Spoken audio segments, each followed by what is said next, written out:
Hello दोस्तों मैं आप सबको आपके YouTube चैनल में सब क्लास में एक बार फिर स्वागत करता हूं। आज हम लोग क्लास 10 का एक चैप्टर हम लोगों ने स्टार्ट किया था, चैप्टर नंबर 14।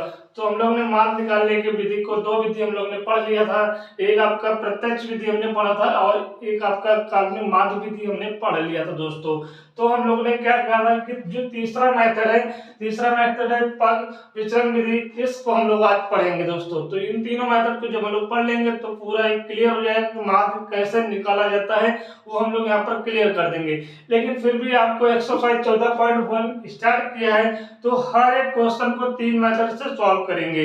मेरा मतलब है कि आप लोग को पूरा पूरा कंफर्म आना चाहिए कि माध्य कैसे निकाला जाता है। तो दोस्तों आज हम लोग इस तीसरे मेथड को पढ़ते हैं। तो यहाँ से स्टार्ट करते हैं क्वेश्चन को। तो तीसरा मेथड क्या है? पग विचलन विधि, स्टेप डिवीजन मेथड है ये आपका। तो मैंने टेबल आपको बना दिया है, ठीक है। सारी चीजें यहाँ पर हमने देख रहे हैं कि हमने लिख दिया है और स्टेप बाय स्टेप हम बताएंगे कि सारी चीजें कैसे सॉल्व की जाएगी। तो क्वेश्चन वही है, पहला 14.1 का पहला ही क्वेश्चन है, जो कि हमने पीछे वाले वीडियो में भी दो वीडियो पढ़ा चुके, दोनों वीडियो में इसी क्वेश्चन को लेकर सॉल्व किया था, ठीक है दोस्तों। तो आज चलिए इस क्वेश्चन को ही लेकर हम लोग तीसरे मेथड को भी सॉल्व करते हैं। तो पहला क्या है? पौधों की संख्या है जो कि 0 से 2 है, और पौधों की संख्या 0 से 2 कितने घर में है? एक घर में, तो एक लिख देंगे। उसका 2 से 4 है, कितने घरों की संख्या है? 2 है, 2 लिख देंगे। 4 से 6 में घरों की संख्या कितनी दोस्तों? एक लिख देंगे। उसका 6 से 8 में घरों की संख्या कितनी है? 5 लिख देंगे। इसी प्रकार यहाँ पर 6 होगा दोस्तों, इसी प्रकार यहाँ पे 2 होगा, इसी प्रकार यहाँ पर 3 होगा। ये दो चीजें आपको क्वेश्चंस में दिया हुआ है। तो घरों की संख्या को हमने FI से डिनोट किया है, जैसा कि हम शुरू से आपको बता रहे हैं। इसी प्रकार SI क्या होता है? पग चिन्ह होता है। कैसे निकालते हैं हम आज फिर बता देते हैं। हमेशा याद रखिएगा कि इस नंबर को इस नंबर में ऐड करेंगे। 0 में 2 ऐड करोगे कितना आएगा? 2 आएगा। फिर हम क्या करेंगे? 2 से डिवाइड कर देंगे। 2 1 कम 2, तो आपका आंसर कितना आएगा? 1 आएगा, ठीक है दोस्तों। इसी प्रकार 2 और 4 को ऐड करो, कितना आएगा? 2 और 4 को जब ऐड करेंगे तो 6 आएगा। फिर हम 2 से भाग लगाएंगे तो कितना आएगा दोस्तों? ऐसे आप भाग नहीं लगाएंगे, देखिए यहाँ पर 2 को 6 से भाग करेंगे तो 2 तिहाई 6 आएगा। कितना आ गया दोस्तों? यहाँ पर 3 आ गया है। इसी प्रकार 6 और 4 को जब ऐड करेंगे, इन दोनों को 4 और 6 को जब ऐड करोगे 10 आएगा। 2 से भाग लगाओगे तो कितना आएगा? 5 आ जाएगा। इसी प्रकार 6 और 8 को जब ऐड करेंगे, जोड़ोगे तो 14 आएगा। 2 से भाग लगाओगे तो कितना आएगा? 7 आ जाएगा दोस्तों। इसी प्रकार इन दोनों को जब ऐड करेंगे कितना आएगा? 18 आएगा। 2 से भाग लगाओ, कितना आएगा? 9 आ जाएगा। इसी प्रकार इन दोनों को ऐड करोगे 10 और 12 को तो 22 आएगा। 2 से भाग लगाओ, कितना आएगा? यहाँ पर 11 आ जाएगा। इन दोनों को जब भाग जोड़ेंगे 12 और 14 को जब जोड़ेंगे तो कितना आएगा? 26 आएगा। 2 से भाग लगाओगे 13 आ जाएगा। तो हमने SI भी निकाल लिया है। SI निकालने का तरीका आप देख लिए। SI निकालने का तरीका आपने देख लिया कि जो आपका दिया होगा यहाँ पर 0 से 2, तो हम इन दोनों को क्या करेंगे? पहले नंबर दूसरे नंबर प्लस करके 2 से भाग लगा देंगे तो SI निकलता जाएगा। अब यहाँ पर DI निकालना है। DI का फॉर्मूला होता है SI माइनस का A। आपको तो SI चलो पता है, लेकिन यहाँ पर DI आपको नहीं पता है। तो DI कैसे निकालेंगे? तो देखिए, मतलब A नहीं पता आपको, A क्या होता है। तो हमने आपको इससे पहले वाले क्वेश्चन बताया कि A आपका क्या होता है। SI को काउंट करिएगा। SI को काउंट 1 2 3 4 5 6 7। तो आप क्या करेंगे? 3 ऊपर से आप ड्रॉप कर दो, 3 नीचे से आप ड्रॉप कर दो। तो ये संख्या आपको देख रहे हो, अब यहाँ पे बच रही A, तो ये क्या हो जाएगा? A हो जाएगा, ठीक है। इसी को हम लोग A बोलेंगे। तो A आपका कितना आ गया है? मैं यहाँ पे साइड में लिख दूं। A की वैल्यू कितनी आई हुई है? 7 आई हुई है। कैसे निकालोगे? तो आपको ने बता दिया है, ठीक है। इससे 2 वीडियो भी पढ़ा है, उसमें भी बताया है कि A कैसे निकालेंगे दोस्तों। तो A क्या होगा? SI का मिडिल टर्म होगा। SI का मिडिल टर्म A होगा। तो 7 आ गया है। तो यहाँ पर क्या करोगे? SI कितना है? तो 1 है, माइनस का 7, तो आंसर कितना आएगा? माइनस का 6 आ जाएगा।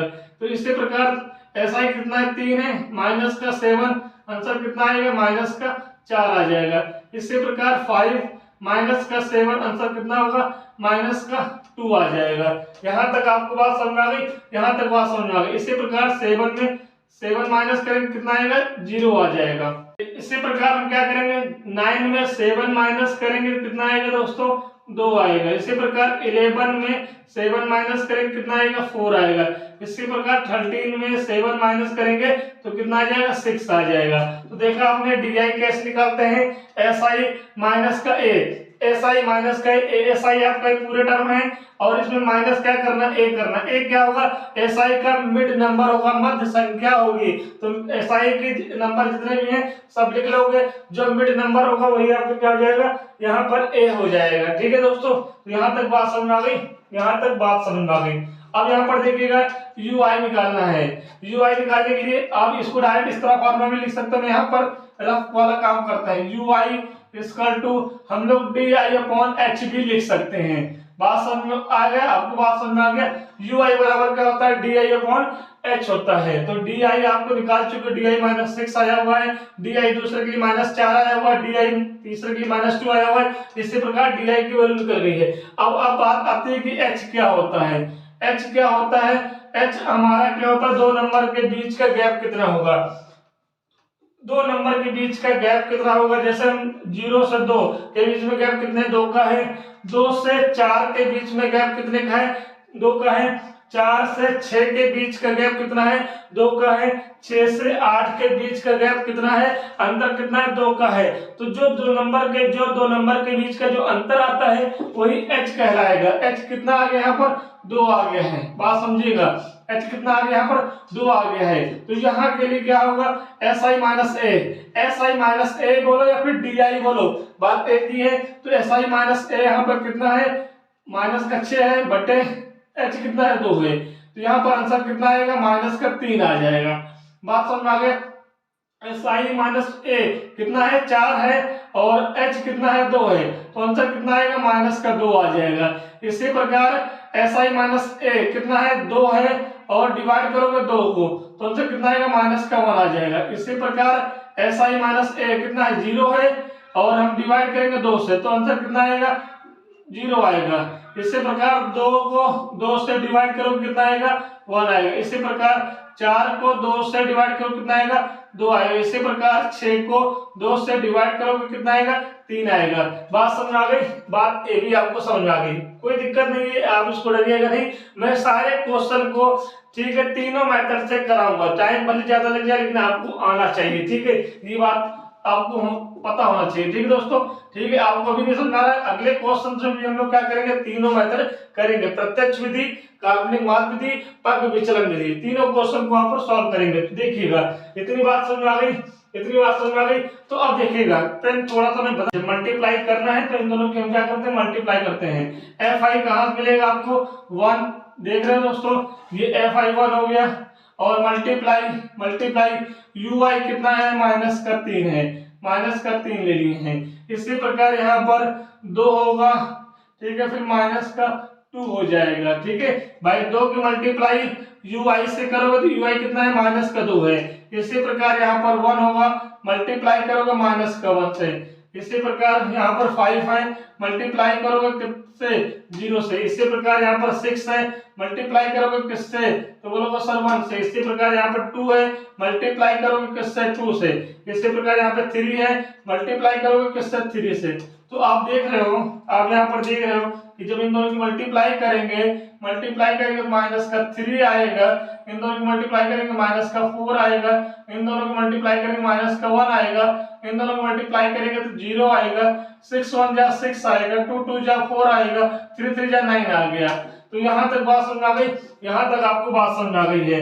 अब हम यहाँ क्या करेंगे, इनको हम जोड़ेंगे, इनको जोड़ के बताइए आंसर कितना आएगा। तो मैं यहाँ पर नीचे लिखूंगा तो आपको दिखेगा नहीं, मैं यहाँ पर लिख देता हूँ, सिग्मा समेशन एफ आई बराबर कितना होगा 3 1 4 9 15 15 और 5 20 हो जाएगा दोस्तों, यहाँ पर 20 आएगा। अब इन सबको दोस्तों ऐड करना है, तो यहाँ पर थोड़ा ध्यान से ऐड करिएगा। माइनस माइनस क्या होगा प्लस होगा, लेकिन साइन माइनस का आएगा। तो इन तीनों को आप जोड़ दीजिएगा क्योंकि जुड़ेंगे ये तीनों। 4 1 5 5 3 8 मतलब माइनस का 8 आएगा। ठीक है, उसके बाद 0 से कोई मतलब नहीं है, 6 और 4 10 हो जाएगा, 19 आएगा, प्लस का 19 हो गया। फाइनल आंसर कितना आ जाएगा 11 आ जाएगा। अब देखिएगा सिग्मा एफ आई और यू आई कितना आया हुआ है 11 आया हुआ है। ठीक है, यहाँ तक बात समझ में आ गई, यहाँ तक आपको बात समझ में आ गई है।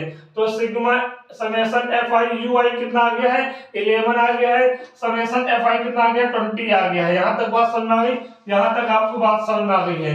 ठीक है, तो देखिएगा आपको यहाँ पर कहां पर लिखूं की जगह आपको दिख जाए।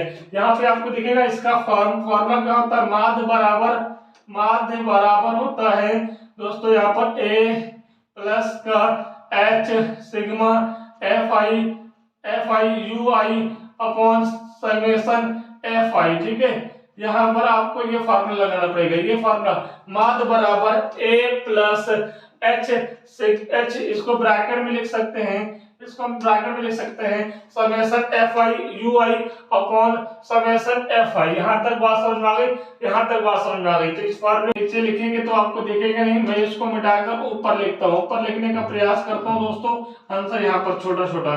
तो देखिएगा तो माध्य बराबर क्या होगा दोस्तों, यहाँ पर मैं एक काम करता हूँ, थोड़ा सा मिटा लेता हूँ इसको। ठीक है, मैं इसको यहाँ पर थोड़ा सा साफ कर देता हूँ ताकि आपको यहाँ पर नीचे से, मैं नीचे नहीं लिखूंगा, मैं ऊपर लिखूंगा। तो थोड़ा सा देखिएगा, यहाँ पर थोड़ा सा देखिएगा, माध्य को हम एस बार भी लिखते हैं। ठीक है, माध्य बराबर ए की वैल्यू क्या है, ए की वैल्यू आपको हमने बताया था यहाँ पर माइनस ए कितना आ जाएगा 7 होगा यहाँ पर। फिर हम लोग क्या करेंगे, प्लस लगाएंगे। एच की वैल्यू यहाँ पर 2 था। ठीक है, summation f i u i कितना था, तो 11 था, 11 लिख दीजिएगा। फिर यहाँ पर कितना था आपका समेशन एफ आई कितना है, 20 है, 20 लिख दिए यहाँ पर। ठीक है, इसको मैंने सॉल्व करना है। इसको जब सॉल्व करोगे 7 + 2 मल्टीप्लाई 11/20 काट दोगे, 2 × 2 2 × 20। जब आप यहाँ पर सॉल्व करोगे 7 + 11/10 आ जाएगा। आपको पता है कि पॉइंट क्या है, जीरो एक नंबर, एक जीरो लगाए, ऊपर जाके एक नंबर के बाद पॉइंट लगा देंगे। तो जब 10 को 11 से भाग करोगे, 10 को 11 से भाग करोगे तो 1.1 आ जाएगा। जब इन दोनों को ऐड करोगे 7 और 1 8 हो जाएगा, 8.1 आएगा। तो आपने यहाँ पर देखा कि आपका आंसर आ चुका है दोस्तों। तो ये आपका जो पग विचलन विधि है, स्टम्प डिवीजन मेथड है आपका। ठीक है, इस तरह करना है आपको। तो उम्मीद करते हैं कि सारी चीजें मैंने आपको बताया है, आपको समझ में आया होगा। तो मैं एक बात कहना चाहता हूँ कि इस क्वेश्चन के मैंने तीनों मेथड बताए हैं और आगे भी क्वेश्चन कराए जाएंगे। तो एक ही क्वेश्चन को हम लोग 3 मेथड से करेंगे। मुझे लगेगा कि टाइम ज्यादा हो रहा है, कोई दिक्कत नहीं। हमें क्या है कि आपको दिमाग में आना चाहिए कि आपके पेपर में आएगा तो आप तुरंत कर ले जाएंगे। ठीक है दोस्तों, तो इस वीडियो को बार बार आप देखिएगा और देखिएगा 8.1 आपका प्रत्यक्ष विधि से भी निकाला आंसर हो जाएगा। ठीक है, उसके बाद काल्पनिक माध्य विधि से भी जब हमने आंसर निकाला था तो 8.1 आया था। आज हम लोग ने विचलन विधि स्टम्प डिवीजन मेथड से भी किया तो आंसर 8.1 ही आया है दोस्तों। तो उम्मीद करते हैं कि आप सबको यहाँ पर समझ में आएगा। अगर आपको पहली बार आया है क्लास में, आपको समझ में आ रहा है, तो आप वीडियो को सपोर्ट करिएगा और अपने चैनल को सब्सक्राइब कर लीजिएगा दोस्तों। चलिए हम लोग कर लेते हैं। जय हिंद, जय भारत।